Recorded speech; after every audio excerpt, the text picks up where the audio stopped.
오늘의 사연을 시작하기 전에 무료로 하실 수 있는 구독과 좋아요, 알림 설정 한번 눌러주시면 소중한 여러분의 사연을 전하는데 큰 힘이 됩니다.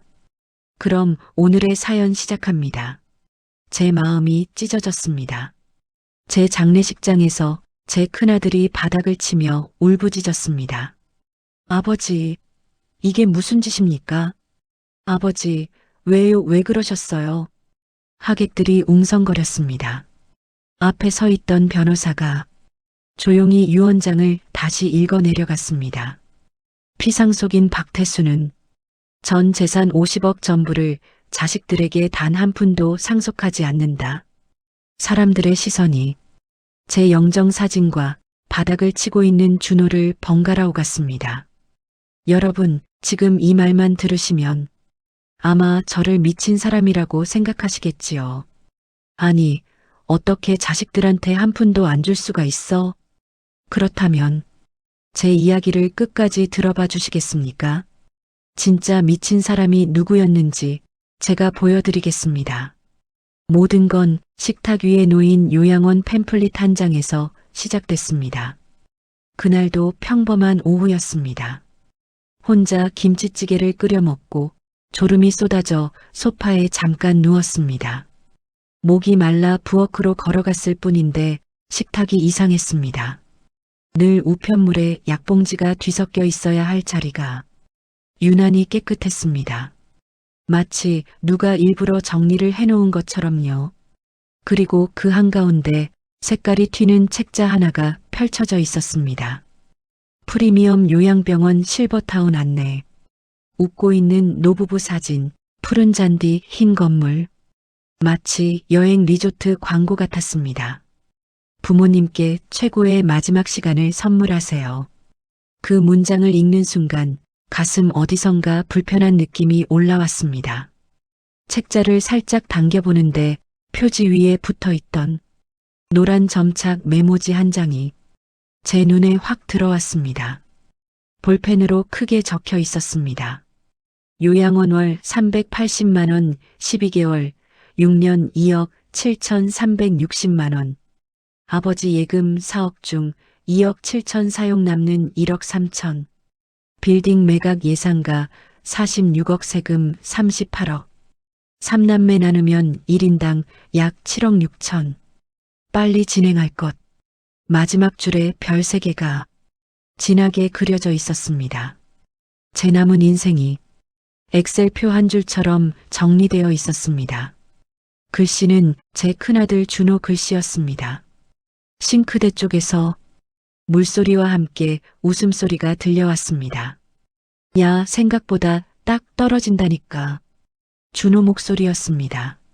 아버지 수명 넉넉하게 6년만 잡아도 요양원비 3억 안쪽이야. 예금에서 그거 쓰고 빌딩만 잘 정리하면 우린 진짜 편해지는 거야. 그러니까요. 며느리 미영 목소리가 이어졌습니다. 솔직히 지금도 집에 모시고 있으면 우리 생활 다 꼬이잖아요. 요양원 보내두면 전문가들이 다 해주니까 우린 한 달에 얼마만 보내면 되고 둘은 어디 좋은 펀드 상품이라도 발견한 사람들처럼 낄낄 웃었습니다. 저는 식탁 옆에 서서 노란 메모지 위 숫자를 한 줄씩 다시 읽었습니다. 380만 원, 6년, 2억 7,360만 원, 7억 6천. 한참을 들여다보고 있는데 부엌 쪽에서 또 이런 말이 들려왔습니다. 성년 후견인도 같이 진행하자. 그거 치매 판정 나면 바로 신청할 수 있다는 그거요? 응. 후견인 딱 받아두면 아버지 명의 재산은 우리가 관리하는 거야. 빚내서 엉뚱한 데 쓰는 일도 없고 법적으로 깔끔해. 다정한 대화처럼 들렸습니다.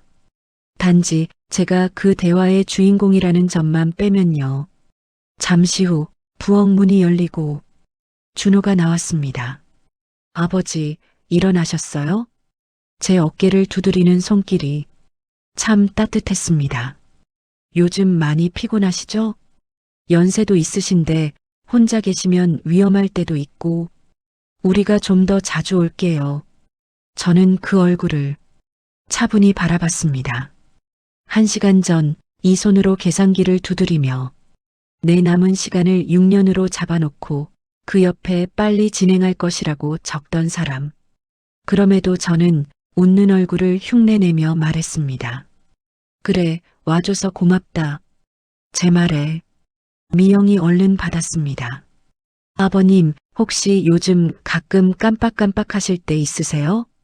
저희가 좋은 병원도 알아보고 있어요. 실버타운이라고 아버님 같은 연세에 맞는 곳이 있더라고요. 요양원 팸플릿 위 메모지에 적힌 글씨. 요양원 월 380만 원이 눈앞에서 번져 보였습니다.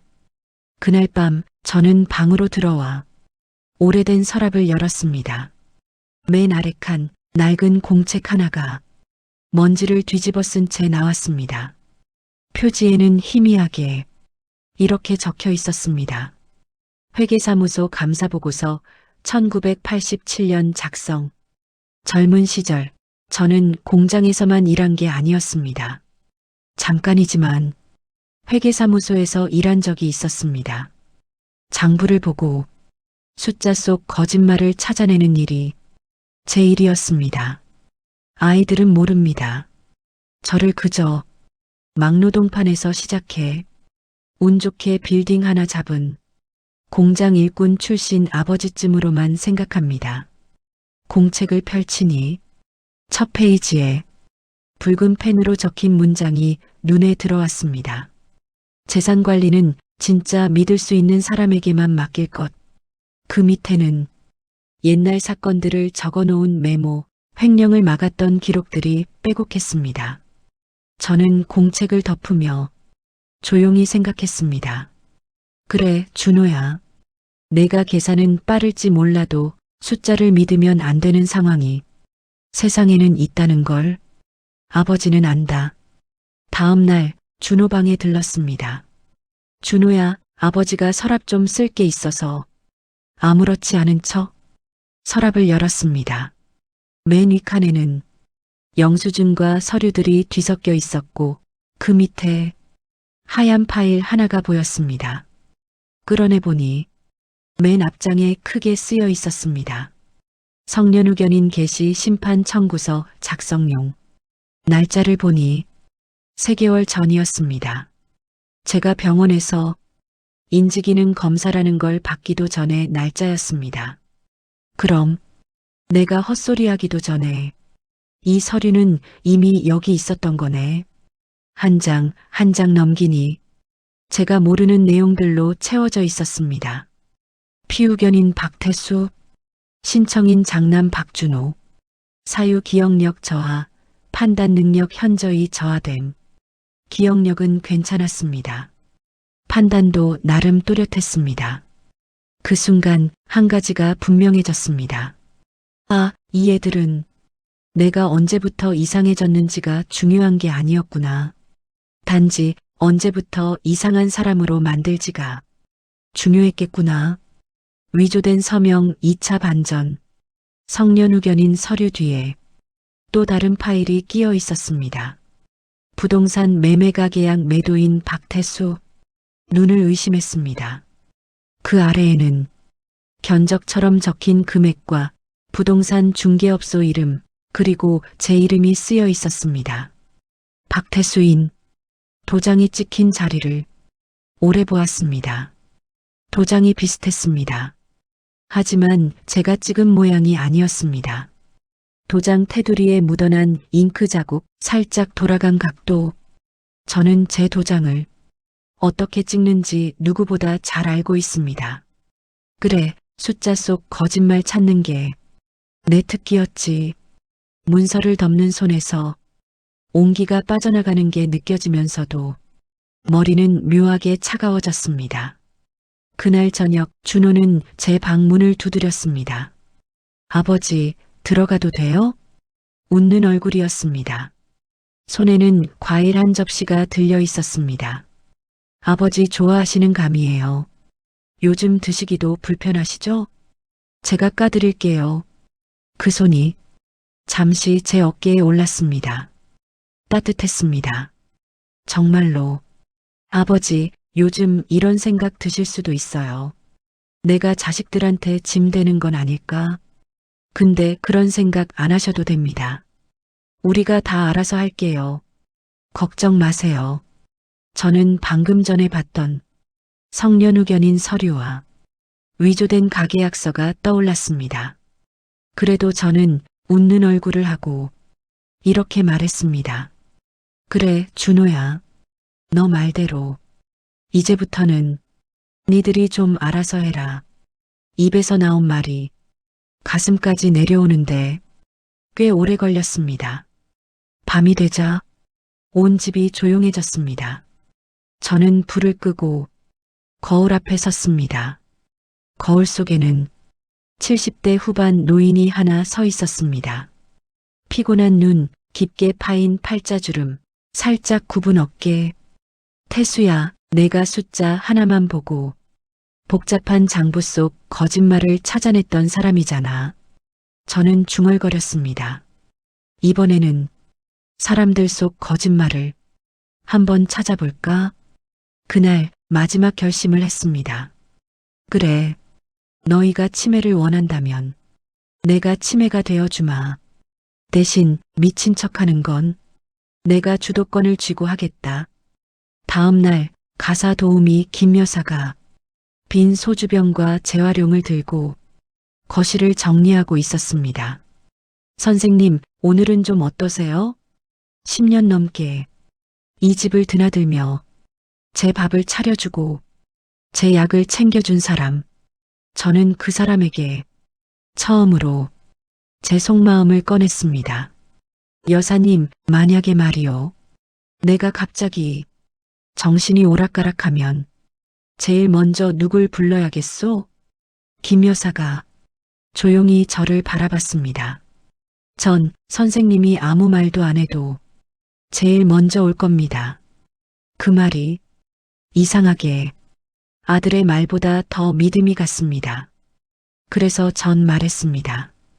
여사님, 내가 미친 척을 좀 하려고 해요. 대신 진짜 미치지는 않을 겁니다. 그 사이에 내 마지막 인생을 제가 직접 설계해 보려고 합니다. 도와주시겠습니까?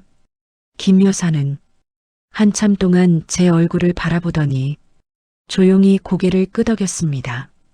네, 선생님. 전 선생님 편입니다. 그날 밤 저는 장롱 안쪽을 밀어 작은 금고 하나를 꺼냈습니다. 아무에게도 보여준 적 없는 금고였습니다. 번호를 누르고 철문을 열자 안에는 통장 14개, 부동산 등기부등본 7장, 그리고 작은 녹음기 한 대가 들어 있었습니다. 녹음기를 손에 들자 무게가 느껴졌습니다. 버튼을 눌렀습니다. 아버지 치매 걸리면 우리 완전 편해지는 거야. 성년후견인 되면 재산 관리 다 우리가 하잖아. 준호 목소리가 금고 안어둠을 흔들었습니다. 저는 녹음기를 끄고 조용히 중얼거렸습니다. 준호야, 내가 계산한 건 요양원 비용뿐이었구나. 하지만 아버지가 계산한 건 너희 인생 전부다.